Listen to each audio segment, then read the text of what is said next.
నమస్తే, welcome to Suman TV. రాష్ట్ర ప్రజలు బీఆర్ఎస్ని ప్రతిపక్షంలో కూర్చోబెట్టిన తర్వాత జరిగిన అసెంబ్లీ సమావేశాలు చాలా వాడివేడిగా జరిగాయి. అయితే బీఆర్ఎస్ నుంచి విపక్ష నాయకుడు లేకుండానే ఈ సమావేశాలు అయితే జరిగిన పరిస్థితి. అట్లాగే బీఆర్ఎస్ అధినేత కేసీఆర్ కూడా సభకు రాని పరిస్థితి. మరి ఈ నేపథ్యంలో విపక్ష నేతగా ఎవరుండే అవకాశాలు ఉన్నాయన్నపై విస్తృతంగా అయితే చర్చ అయితే జరుగుతుంది.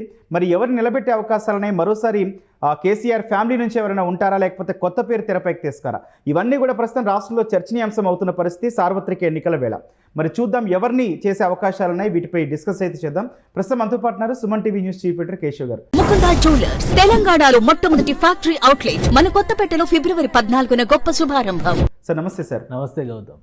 సార్, అధికార పక్షంలో ఉన్నప్పుడు అసలు ఇంత బలమైన పార్టీ లేదు, ఇట్లాంటి బలమైన నాయకులు దేశానికే మార్గనిర్దేశం చేస్తామన్న పార్టీ ఈరోజు విపక్షంలో నాయకులు లేకుండా అసెంబ్లీ సమావేశాలు జరిగినాయి. సార్ దీన్ని ఎట్లా చూడాల్సిన అవసరం ఉందంటారు? అంటే ఒకటి, ఇప్పుడు తెలంగాణ రాజకీయాల్లో ఒక కొత్త శకం ప్రారంభమైనట్టుగా మనం చూడాల్సి ఉంటుంది ఫస్ట్. రెండోది ఏంటంటే గత 10 ఏళ్లలో తెలంగాణను చూసిన కోణం వేరు, ఇక్కడ నుంచి తెలంగాణను చూడబోయే కోణం ఇంకో వేరు. అంటే ఈ రెండు విషయాల మధ్య ఉన్నటువంటి అంతరం ఏదైతే ఉందో అది తెలంగాణ సమాజం కోరుకుంటున్నటువంటి అంతరం ఇప్పటివరకు చూసినటువంటి. అందుకనే కాంగ్రెస్ పార్టీకి అంత మెజారిటీ రావడం కానీ, కాంగ్రెస్ పార్టీకి అండగా నిలవడం కానీ, హైదరాబాద్ రంగారెడ్డి జిల్లా లేకపోతే బీఆర్ఎస్ పార్టీ జీరో. ఓవరాల్గా చూస్తే 15-20 సీట్లు కూడా వచ్చేటువంటి పరిస్థితి ఉండదు. హైదరాబాద్ రంగారెడ్డి జిల్లాలో వచ్చినటువంటి సీట్లు బీఆర్ఎస్ ఫేస్ వాల్యూని కాపాడినాయి. సో ఇది తెలంగాణ మొత్తానికి వర్తిస్తుందా అంటే ఇక్కడ అవకాశం లేదు. నల్గొండ జిల్లా సభ చేసిన తర్వాత బీఆర్ఎస్లో జరిగినటువంటి ఒక అంతర్మదనం, అలానే కాళేశ్వరం ప్రాజెక్టు దాని కౌంటర్ స్ట్రాటజీగా కాళేశ్వరం ప్రాజెక్టు సందర్శన పెట్టిన తర్వాత కాంగ్రెస్ పార్టీ ఎంత ఆవేశంగా ఉందనేటువంటి విషయం కూడా బీఆర్ఎస్ పార్టీ నేతలకి ఒక స్పష్టత తీసుకొచ్చినటువంటి పరిస్థితి ఉంది. ఈ నేపథ్యంలో విపక్ష నేతగా అసెంబ్లీలో కనుక చంద్రశేఖరరావు కూర్చుంటే ఏం జరుగుతుంది? ఆల్రెడీ నిన్న చాలా సెటైర్లు పడినాయి అసెంబ్లీలో. మొన్న ఇది కాగ్ రిపోర్ట్ చూసినాక ఇంకా అదొక shocking factor. CAG report Telangana సమాజం మొత్తం కూడా ఒక ఆలోచనలో పడేసినటువంటి రిపోర్ట్. అంటే ఇంత బలమైన పార్టీ, ఇంత బలమైన నాయకుడు లేరా అనుకున్న వాళ్ళు ఇంత డొల్లతనం ఉందా అనేటువంటి విషయం కూడా ఈరోజు తెలుసుకునేటువంటి పరిస్థితి ఏర్పడింది. దాంతో బీఆర్ఎస్లో కొంత ఇబ్బందికరమైనటువంటి అంతర్మదనం జరుగుతున్నట్టుగా ఒక సమాచారం ఉంది. అలానే కాంగ్రెస్ పార్టీని కానీ రేవంత్ రెడ్డి, శ్రీధర్ బాబు, కోమటిరెడ్డి వెంకటరెడ్డి, కోమటిరెడ్డి రాజగోపాల్ రెడ్డి, బట్టి విక్రమార్క, ముఖ్యంగా వీళ్ళందరినీ తట్టుకునేటువంటి శక్తియుక్తులు ఉన్నటువంటి నాయకులు బీఆర్ఎస్లో ఉన్నారా అనేటువంటి ప్రశ్న రాలా. అసెంబ్లీలో జరిగిన తర్వాత చూస్తే 2 ప్రయోగాలు చేసింది. ఇప్పుడు మనం గమనించి చూస్తే కనుక బీఆర్ఎస్ పార్టీ పక్షాన్ని 2 ప్రయోగాలు చేసింది. హరీష్ రావుతో కౌంటర్ చేసేటువంటి ప్రయత్నం చేసింది, కేటీఆర్తో కౌంటర్ చేసేటువంటి ప్రయత్నం చేసింది. ఇది వాళ్ళ ఫ్యామిలీ మెంబర్ సెక్టార్గా చూస్తే బయట నుంచి వచ్చినటువంటి నాయకుల్లో పల్లా రాజేశ్వర రెడ్డితో ఒక ప్రయోగం చేసింది, తర్వాత కడియం శ్రీహరితో ఇంకో ప్రయోగం చేసింది. వీళ్ళందరిలో ఎవరికి ఎక్కువ మార్కులు పడ్డాయి ఒకసారి ఆలోచించి చూడండి. మొత్తం ఈ నలుగురిలోకి కూడా ఎక్కువ మార్కులు స్కోర్ చేసింది కడియం శ్రీహరి. మిగతా మీరు తెలంగాణ ప్రజలందరూ కూడా అసెంబ్లీ చూసిన వాళ్ళందరికీ కూడా అర్థమయ్యేది ఏంటంటే హరీష్ రావుని చాలా స్ట్రాంగ్గా కామెంట్ చేశారు. చివరికి హరీష్ రావు ఎంతవరకు వెళ్ళిపోయారంటే రేవంత్ రెడ్డి రాజీనామా చేస్తే నేనే ముఖ్యమంత్రిగా కూర్చోంటే అదే చాలా విచిత్రంగా అనిపించింది. అందరూ కూడా నువ్వు ఈ పాటికి ముఖ్యమంత్రి అవ్వాల్సిన నిజంగా బయటికి రా అని చెప్పినా వాళ్ళు పిలిచారు. సో అది ఏ రకంగా చూసినా కానీ కేసీఆర్ ఫ్యామిలీని టార్గెట్ చేసే విధంగా ఉంది. కానీ ఒక్క కడియం శ్రీహరిని డామినేట్ చేయడానికి చాలా ఇబ్బంది పడ్డటువంటి పరిస్థితి కాంగ్రెస్ పక్షానికి కూడా ఉంది. అందుకనే ఇప్పుడు బీఆర్ఎస్ పార్టీ అంతర్మదనంలో ఉంది. పాత స్ట్రాటజీనే మళ్ళీ కొత్తగా అమలు చేసేటువంటి అవకాశాలు 99% ఉన్నాయి. కేసీఆర్ గారు విపక్ష నేతగా అసెంబ్లీలో అడుగు పెట్టేటువంటి అవకాశం కనిపించట్లేదు. ఆయన కనుక అసెంబ్లీలో ఉంటే ఏపీ అసెంబ్లీ సీన్స్ రిపీట్ అవుతాయి. ఇక్కడ చంద్రబాబు నాయుడు అసెంబ్లీలో విపక్ష నేతగా కూర్చుంటే, చంద్రబాబు నాయుడు చాలా ధైర్యం చేశారు. ఇప్పుడు మామూలుగా ఆయనకి 23 మంది సభ్యులు, 151 మంది అసెంబ్లీ ఆ ఎమ్మెల్యేలు ఎదుర్కొనేటువంటి క్రమంలో 23 మంది సభ్యులు నమ్ముకుని ఆయన అసెంబ్లీలోకి వెళ్ళి కూర్చోవడం కూడా సాహసం. అది ఇక్కడ 39 మంది సభ్యులు ఉన్నా కానీ 64 మంది 65 మందిని ఎదుర్కోవడానికి ధైర్యం సరిపోవట్లేదు ఇక్కడ బీఆర్ఎస్ పార్టీకి. అందుకే కేసీఆర్ గారు అడుగు పెట్టే అవకాశాలు చాలా తక్కువ ఉన్నాయి. కాగిచ్చిన రిపోర్టు మొత్తం అక్షంతలు వేసినటువంటి పరిస్థితి. కాళేశ్వరం ప్రాజెక్ట్ ఒక్కటి చాలు. మేడిగడ్డలో వచ్చిన పగుళ్ళు బీఆర్ఎస్ పార్టీకి వచ్చినటువంటి బేటలో ఒకటే. ఎలక్షన్స్ ముందర జరిగినటువంటి పరిణామం. అక్కడి నుంచి ఇక్కడ వరకు ఇప్పటివరకు ఏదైతే అద్భుతం అని చెబుతూ కేసీఆర్ గారు కానీ బీఆర్ఎస్ పార్టీ కానీ వచ్చిందో అవన్నీ అభూత కల్పనలు అని చెప్పడంలో కాంగ్రెస్ పార్టీ సక్సెస్ అయింది. దానికి యథార్థంగా ఆధారాలు స్పష్టంగా బయట దొరికినటువంటి పరిస్థితి ఉంది. కాబట్టి ఇప్పుడు ఆయన అసెంబ్లీలో ఎదుర్కోవడం కష్టంగా ఉంటుంది. అందుకనే పాత స్ట్రాటజీ. అంటే గతంలో బీఆర్ఎస్ పార్టీ ఏమని నమ్మించింది అంటే టీఆర్ఎస్గా ఉన్నప్పుడు ఏమని నమ్మించింది, రాష్ట్రం ఏర్పడితే దళితుడే ముఖ్యమంత్రి అన్న. అదే కోణంలో విపక్షానికి ఆయన టీఆర్ఎస్ ఎల్పీకి నేతృత్వం వహించిన వాళ్ళందరూ ఎవరు, బీసీ ఎస్సీ సామాజిక వర్గాల వాళ్ళే కదా. మొదట్లోనేమో విజయరామారావు గారు, ఆయన ఇప్పుడు ఎక్కడున్నారో కూడా పాపం తెలియని పరిస్థితి వచ్చింది. బీజేపీలో ఆయన కంటెస్ట్ చేసి కూడా ఓడిపోయాడు మొన్న వరంగల్ నుంచి.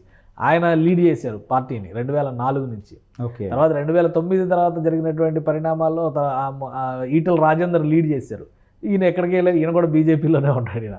సో మళ్ళీ అదే ఒకసారి తీసి అదే అస్త్రాన్ని ప్రయోగించేటువంటి క్రమంలో కడియం శ్రీహరిని విపక్ష నేతగా కూర్చోబెట్టేటువంటి అవకాశాలు చాలా ఎక్కువగా ఉన్నాయి. కేసీఆర్ గారు ప్రధాన ప్రతిపక్ష నేతగా అక్కడ కూర్చునేటువంటి ఛాన్సెస్ చాలా తక్కువగా ఉన్నాయి. ఆ విషయాన్ని అధికారికంగా ప్రకటించడం కొంత సమయం పట్టొచ్చు. కానీ సార్, ఇది పార్టీని దెబ్బతీసే అంశం కదా. మరొక విషయం, తెలంగాణ సమాజం మొత్తం కూడా ఇప్పుడు కాంగ్రెస్ చేస్తున్న, బీఆర్ఎస్ ప్రభుత్వంలో చేసిన దాని హయాంలో చేసిన పనుల మీద కానీ, లేకపోతే కాగ్ రిపోర్ట్ల మీద కాంగ్రెస్ ప్రభుత్వం పెద్ద ఎత్తున విమర్శలు చేస్తున్నప్పుడు సమాధానం చెప్పుకోవాల్సిన అవసరం ఉందంటారు సార్? అవును, సమాధానం చెప్పాల్సినటువంటి అవసరం ఖచ్చితంగా ఉంటుంది కదా. గత ప్రభుత్వం కాగ్ రిపోర్ట్ అనేది ఒక లెజిటిమేట్ రిపోర్ట్, అది కాన్స్టిట్యూషనల్ బాడీ. అది కాన్స్టిట్యూషనల్ బాడీగా ఒక స్వతంత్ర సంస్థగా ఎంత పెద్ద ప్రధానమంత్రులు ఉన్నా కానీ, ముఖ్యమంత్రులు ఉన్నా కానీ కాగ్ రిపోర్ట్ని ఎందుకు ప్రత్యేకంగా విపక్షాలు ఫోకస్ చేస్తాయంటే తప్పు ఒప్పుల్ని నిష్పక్షపాతంగా ఎండగట్టేటువంటి ఒక స్వతంత్ర వ్యవస్థ. సో కాగ్ అనేక అంశాలని లేవనెత్తింది. మీరు విద్యారంగానికి అసలు మీరు పెట్టిన డబ్బులు చాలా తక్కువ, హెల్త్కి, ఆరోగ్య రంగానికి మీరు పెట్టిన డబ్బులు చాలా 4% పెట్టారు హెల్త్కి సంబంధించి. అసలు మీరు బడ్జెట్ కేటాయింపులు ఒకటి ఉన్నాయి, మీరు ఖర్చు పెట్టింది ఇంకోటి ఉందని చెప్పి లెక్కలు తీసింది. కాళేశ్వరం ప్రాజెక్టు ఉత్తినే 3వ టీఎంసీని తీసుకొచ్చి 28,000 కోట్ల రూపాయలు తెలంగాణ ప్రజాధనాన్ని ఎటు పంపించారని అడిగింది. ఎన్ని ఎకరాలు మీరు అదనంగా సాగు చేశారనేది, ఇవన్నీ కూడా ప్రశ్నలు సమాధానం చెప్పాలి. అసలు మల్లన్న సాగర్ మీరు సిస్మిక్ రికార్డ్స్ సరిగ్గా పరిశీలించకుండా అక్కడ కట్టారు, రేపు పొద్దున ప్రాబ్లం వస్తే ఏం చేస్తారని, ఇవన్నీ కూడా తెలంగాణ ప్రజలకు సంబంధించినటువంటి అంశాలే కదా. సో వీటన్నిటికీ సమాధానం చెప్పాల్సినటువంటి బాధ్యత ఖచ్చితంగా ఉంటుంది. ఇంకోటి ఏంటంటే, పార్టీ పరంగా జరిగింది, పార్టీ పైన దాడి అంటే, పార్టీ పైన కాకపోతే దాడి ఎవరి మీద జరుగుతుంది? నిన్నటి వరకు అధికారంలో ఉంటే మేమే గొప్ప అని చెప్పారు కదా. మరి అప్పుడు అదే పార్టీకి సంబంధించి చేసిన తప్పులను కూడా అంతే స్థాయిలో తీసుకోవాల్సినటువంటి అవసరం ఉంటుంది కదా. ఇక్కడ జరుగుతుంది అదే. కాంగ్రెస్ పార్టీ పైన ఇంకా సింపతి ఉంటుంది. ఎలా మాట్లాడినా కానీ రేవంత్ రెడ్డి గారు కొంత దూకుడు ప్రదర్శించే ప్రయత్నం చేస్తున్నారు కానీ దానికంటే సంయమనంగా, ఓపికగా, లెక్కలు, విషయాలు ప్రజలకు చెప్తే చాలా ఈజీగా అర్థం చేసుకునే అవకాశం. ఎందుకంటే తప్పులు జరిగినాయి అంటే అనేక ఆధారాలు బయటకు వస్తున్నాయి. ఆ సాక్ష్యాలు చాలు ప్రజలు నమ్మడానికి. అందుకనే ఇప్పుడు గతంలో మనం చూసాం, ఆంధ్రప్రదేశ్లో కూడా ఇదే జరిగింది. చంద్రబాబు నాయుడుకి సరైనటువంటి మ్యాండేట్ వచ్చినా ఆయన పార్టీలోకి కొంతమంది తీసుకోవడం వల్ల ఏమైంది, నెగిటివ్ రికార్డు ఫామ్ అయింది. ఇప్పుడు ఇక్కడ మాత్రం ఏం జరిగింది, గత 10 ఏళ్లలో కాంగ్రెస్ ఎల్పీని మెర్జ్ చేసేసారు, టీడీపీ ఎల్పీని మెర్జ్ చేసేసారు. అసలు ఎంత దారుణాలు జరిగినాయి ఇవన్నీ. పెద్దల సభలో అయితే అసలు ఆ పార్టీనే కనుమరుగు చేసినటువంటి పరిస్థితి. సో ఇప్పుడు వాళ్ళు నేర్పిన విద్యను వీళ్ళు అమలు చేస్తారు, తప్పే ఉంది అందులో. కాబట్టి ప్రజలకి తెలుసు. కాకపోతే ఈ తప్పిదాలని కవర్ చేసుకోవాలన్నా కానీ పదే కల్వకుంట్ల ఫ్యామిలీని కాంగ్రెస్ నేతలు టార్గెట్ చేస్తున్నటువంటి విధానాన్ని కౌంటర్ చేసుకోవాలన్నా కానీ ఆ కుటుంబానికి సంబంధించిన నాయకులు ఎవరు కూర్చున్నా ఇబ్బందికరమైనటువంటి పరిణామాలు ఎదుర్కోవాల్సినటువంటి పరిస్థితి ఉంటుంది. అందుకనే మరొకసారి దళిత పరదా కప్పేటువంటి ప్రయత్నం బీఆర్ఎస్ ఎల్పీకి జరిగేటువంటి ఛాన్సెస్ 99% అయితే క్లియర్గా ఉన్నాయి. కానీ సార్, మామూలుగా చూస్తే అసలు ప్రతిదానికి ప్రభుత్వంలో ఉన్నప్పుడు, అధికారంలో ఉన్నప్పుడు బీఆర్ఎస్, కేటీఆర్ కావచ్చు, హరీష్ రావు కావచ్చు, కవిత, వీళ్ళు మాత్రమే ముందుకు వచ్చిన పరిస్థితి. కానీ ఇప్పుడు ఇటువంటి సంక్షోభం టైం అనుకోవచ్చు, లేకపోతే అంతర్మథనం టైం అనుకోవచ్చు, ఇటువంటి టైంలో సమాధానం చెప్పడానికి ముందుకు వచ్చి సభాపక్ష నేతగా ఉంటే కాదంటారా జనం, లేకపోతే పార్టీ కాదంటారా? అంటే కుటుంబ పార్టీలు అనే ముద్ర పడిందే ప్రాంతీయ పార్టీలకు. అందుకే అన్ని పైనుంచి కింద వరకు పదవులన్నీ కుటుంబానికి సంబంధించిన వ్యక్తుల చేతుల్లోనే ఉండిపోతాయి. ఎప్పటికైనా కానీ ప్రమాదకరమైనటువంటి సంకేతం, ప్రమాదకరమైనటువంటి విషయం ఇది. అదే కాంగ్రెస్ పార్టీని చూస్తే ఇప్పుడు చూడండి, పదే రేవంత్ రెడ్డి గారిని సీఎం అయినా కానీ మీరు టార్గెట్ చేస్తున్నటువంటి విధానం, దాన్ని సమర్థించుకోవాల్సినటువంటి పరిస్థితి అనివార్యంగా మీరే సృష్టిస్తున్నారు. కాంగ్రెస్ పార్టీలో ఏదో చీలికి తీసుకొద్దాం అనే ప్రయత్నం చేస్తూ సభా నాయకుడిని చేస్తున్నటువంటి విమర్శలు కాంగ్రెస్ పార్టీలో ఒక ఐక్యతను తీసుకొస్తున్నాయి. రేవంత్ రెడ్డి గారిని శ్రీధర్బాబు సమర్థిస్తున్నారు, బట్టి విక్రమార్క సమర్థిస్తున్నారు, కోమటిరెడ్డి సమర్థిస్తున్నారు. మేము అందరం ఒకటే అని చెప్పేటువంటి ప్రయత్నం చేస్తాం వలన ప్రజలకి కూడా ఒక బలమైనటువంటి మెసేజ్ వెళ్ళేటువంటి అవకాశాన్ని మీరే కల్పిస్తున్నారు. ఇంకోవైపు నుంచి జరిగిన తప్పిదాలపైన మాట్లాడకుండా గత చరిత్రని చెప్పుకుంటూ బతికేయడానికి అలవాటు పడ్డారు. తెలంగాణలో ప్రభుత్వం ఉన్నంతకాలం ఆంధ్ర పాలకులు, సమైక్య కుట్రలు వాటి మీద పబ్బం గడిపారు గత 10 ఏళ్లలో. మరి ఈ 10 ఏళ్లలో అంతకంటే ఎక్కువ విధ్వంసం జరిగిందని ఈరోజు చెప్తున్నారు. మరి ఈ 10 ఏళ్ల చర్చ గురించి కదా మాట్లాడాలి ఈరోజు బీఆర్ఎస్ పార్టీ నాయకులు. మళ్ళీ పాత కథ తీసుకురావడానికి అవకాశం లేదు. ఈ 10 ఏళ్ల కథని వాళ్ళు ఎలా డిఫెండ్ చేసుకుంటారనే దాని మీదే ఆధారపడి ఉంటుంది చరిత్ర అంతా.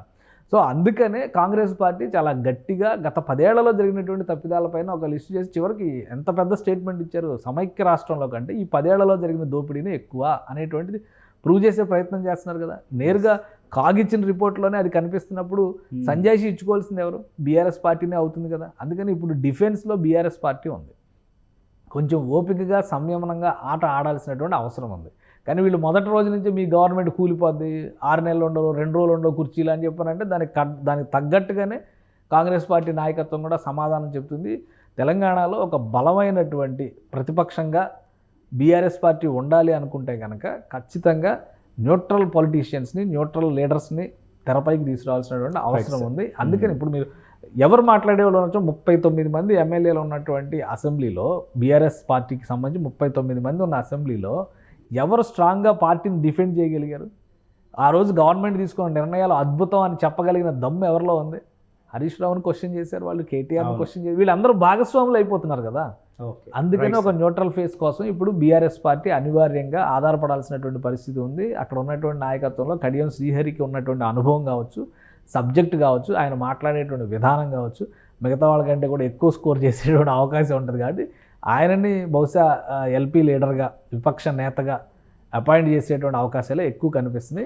విపక్ష నేతగా కేసీఆర్ అసెంబ్లీలో అడుగుపెట్టేటువంటి ఛాన్సెస్ చాలా తక్కువ ఉన్నాయి. ఈ అనుభవాల రీత్యా చూస్తే కనుక రేపు పార్లమెంట్కి పోటీ చేసి ఆయన పార్లమెంట్కి వెళ్ళినా కానీ ఆశ్చర్యపోవాల్సినటువంటి అవసరం లేదు.